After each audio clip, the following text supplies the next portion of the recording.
పహల్గామ్ ఉగ్రదాడి తర్వాత భారత్ పాకిస్తాన్ మధ్య ఉన్నటువంటి పరిస్థితులు ఉద్రిక్తంగా మారినటువంటి విషయం అందరికీ తెలిసిందే. ఏ క్షణమైనా ఏమైనా జరగవచ్చు.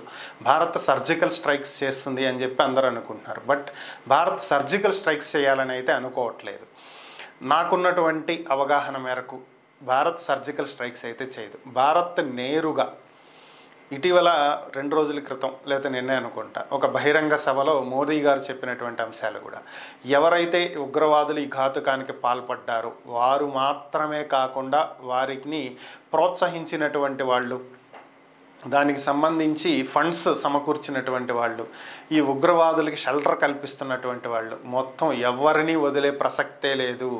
ఇప్పటి వరకు ప్రపంచం చూడనటువంటి రీతిలో వీళ్ళు శిక్ష అనుభవించబోతున్నారు అని చెప్పి ఆయన చెప్పడం జరిగింది. అంటే సింపుల్గా చెప్పాలి అంటే ఇజ్రాయిల్ హమాస్ తరహాలో పాకిస్తాన్ భారత్ మధ్య ఒక పెద్ద వారే జరగబోతుంది.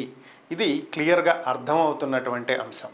ఎందుకు ఇది చెప్పాల్సి వస్తుంది అంటే, ఒకప్పుడంతా పరిస్థితి ఎలా ఉండేది అంటే, ఇండియా కాలు కదిపినా కూడా ఐక్యరాజ్య సమితి, అమెరికా, ఇతర వెస్ట్రన్ కంట్రీస్ అన్నీ ఏలు పెట్టేసేవి. వద్దొద్దొద్దు ఆగండి, మేము పాకిస్తాన్తో మాట్లాడతాం, చర్చలతోటి పరిష్కరించుకోవాలి, యుద్ధాలు చేసుకోకూడదు, భారత్ నువ్వాగు ఆగాగు అని చెప్పి మన కాళ్ళకి బంధాలు వేసేది. కానీ ఈరోజు పరిస్థితి అలా లేదు. ఎందుకంటే ప్రపంచంలోనే శక్తివంతమైనటువంటి దేశాల్లో భారత్ ఒకటి. అలాగే ప్రపంచంలోనే అతిపెద్ద ఆర్థిక వ్యవస్థ కలిగినటువంటి దేశం. ప్రపంచ దేశాల్లోనే 4వ స్థానంలో ఆర్మడ్ ఫోర్సెస్ ఉన్నటువంటి అతిపెద్ద మిలిటరీ వ్యవస్థ కలిగినటువంటి దేశం. ఈరోజు భారత్లో ఉన్నటువంటి మార్కెట్ ప్రపంచ దేశాలకు వేరే ఎక్కడా లేదు. సో ఈరోజు భారత్ని కాదని, ఒక గ్లోబల్ పవర్గా ఎదుగుతున్నటువంటి భారత్ని కాదని వేరే పని చేసేటువంటి స్థితిలో ఏ కంట్రీ లేదు. దట్టు ఇప్పుడున్నటువంటి సిచ్యువేషన్లో అటు రష్యా కావచ్చు, ఇటు అమెరికా కావచ్చు, ఇతర దేశాలకు చెందినటువంటి అధినేతలు కావచ్చు, ఎవరైనా భారత్కి సపోర్ట్ చేసేవాళ్లే కానీ వ్యతిరేకించే వాళ్ళు లేరు. సో ఆల్రెడీ ఇప్పటికే ప్రపంచ దేశాధినేతలందరూ మోదీకి ఫోన్ చేసి మీరు ఏ నిర్ణయం అయినా తీసుకోండి, మీ వెనక మేము ఉంటాం అని చెప్పి ప్రకటిస్తున్నారు. సో అంటే ఆల్మోస్ట్ పాకిస్తాన్ ఐసోలేటెడ్ అయింది. సో అందరికీ తెలుసు ఇది చేసింది పాకిస్తానే అని. అందులోనూ సాధారణ పౌరుల మీద, పర్యాటకుల మీద విచక్షణారహితంగా చేసినటువంటి ఈ దుశ్చర్యని ఎవరూ సహించరు. మరి యుద్ధమే వస్తే పరిస్థితులు ఏ విధంగా ఉండబోతున్నాయి, ఎవరి బలం ఏంటి, ఎవరి సామర్థ్యాలు ఏంటి, ఈ విషయాల్లో గనక వెళ్ళినట్లయితే భారత్ పవర్ చాలా ఎక్కువ. ఇది ఎలా నిర్ణయిస్తారు అంటే గ్లోబల్ పవర్ ఇండెక్స్ అనేది ఒకటి ఉంటుంది. ఇది గ్లోబల్ పవర్ ఇండెక్స్ 2025 ప్రకారం భారత్ 4వ స్థానంలో ఉంటే పాకిస్తాన్ 12వ స్థానంలో ఉంది. మరి అలాంటి సిచ్యువేషన్లో ఎక్కడో అట్టడుగునున్నటువంటి పాకిస్తాన్ భారత్తో తలపడితే ఎట్లుంటుంది? పొట్టేలెళ్ళి కొండను ఢీ కొట్టినట్టు ఉంటుంది. సో ఓవరాల్గా ఒకసారి పవర్స్ చూద్దాం ఎలా ఉన్నాయి అనేది. సో గ్లోబల్ పవర్ ఇండెక్స్ 2025 ఇచ్చినటువంటి నివేదిక ప్రకారం భారత్ పవర్ ఇండెక్స్ స్కోర్ 0.1184, అంటే ఎంత తక్కువ ఉంటే అంత హై పవర్ ఉన్నట్టు అనమాట. పాకిస్తాన్ స్కోర్ వచ్చి 0.2513గా నమోదైంది. అయితే దీంట్లో మ్యాన్ పవర్ ఎంతవరకు ఉంది అనేది కనుక చూస్తే భారత్కి ఉన్నటువంటి మ్యాన్ పవర్ చూసుకుంటే 14,55,550 మంది క్రియాశీలకమైనటువంటి సైనికులు ఉంటే, రిజర్వ్లో ఉన్నటువంటి సైనికులు కనుక చూసుకుంటే 11,55,000 మంది రిజర్వ్లో ఉన్నారు. వీళ్ళు కాకుండా 25,77,000 మంది పారామిలిటరీ ఫోర్సెస్ ఉన్నారు. దాదాపుగా ఒక 25 కోట్ల మంది జనాభా ఉంటారేమో పాకిస్తాన్లో. వీళ్ళకు ఉన్నటువంటి ఫోర్సెస్ చూసుకుంటే 6,54,000 మంది క్రియాశీలక సైనికులు ఉంటే 5,50,000 మంది రిజర్వ్లో ఉన్నారు.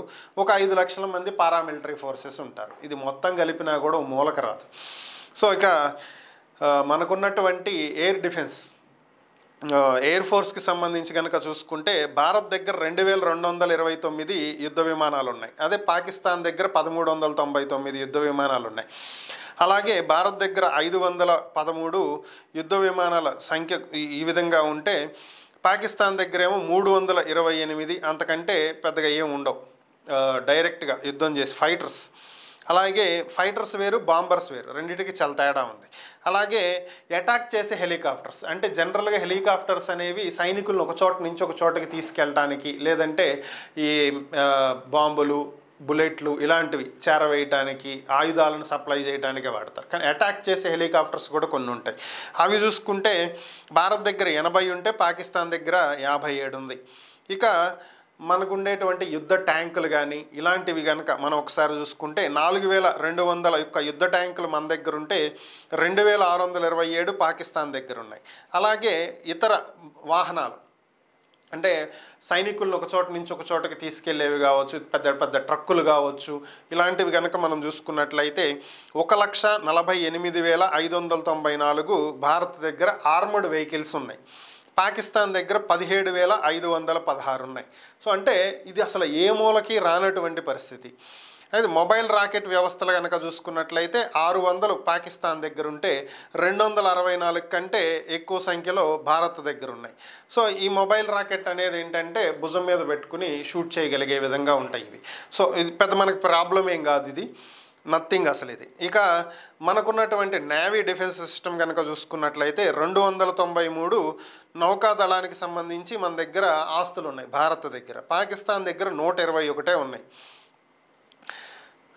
భారత్ దగ్గర 2 విమాన వాహక నౌకలు, అంటే జనరల్గా మనకి ఎయిర్పోర్ట్లోనే విమానాలు దిగుతుంటాయి. కానీ అత్యవసరమైనటువంటి పరిస్థితుల్లో ఓడల మీద దిగే విధంగా మనం ఎయిర్ క్రాఫ్ట్ క్యారియర్స్ని సిద్ధం చేసుకున్నాం. ఐఎన్ఎస్ విక్రాంత్ అలాంటిదే. సో దీని మీద యుద్ధ విమానాలు ల్యాండ్ అవ్వగలుగుతాయి, టేక్ ఆఫ్ అవ్వగలుగుతాయి. సో అలాంటివి మన దగ్గర 2 ఉన్నాయి. అలాంటివి మన ఎయిర్ క్రాఫ్ట్ క్యారియర్స్ 2 ఉంటే పాకిస్తాన్ దగ్గర 1 ఉంది. ఇక సబ్మెరైన్స్ విషయానికి వస్తే మన దగ్గర 18 సబ్మెరైన్స్ ఉన్నాయి. పాకిస్తాన్ దగ్గర 8, అంతకు మించి అయితే ఉంటాయని అయితే నేను అనుకోను. అలాగే భారత్ దగ్గర 13 డిస్ట్రాయర్లు ఉంటే పాకిస్తాన్ దగ్గర 1 కూడా లేదు డిస్ట్రాయర్.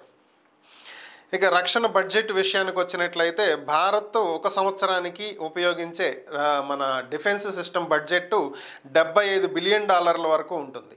అదే పాకిస్తాన్కి వస్తే $7.64 బిలియన్. ఇది 1వ వంతు కూడా ఉండదు సింపుల్గా చెప్పాలంటే.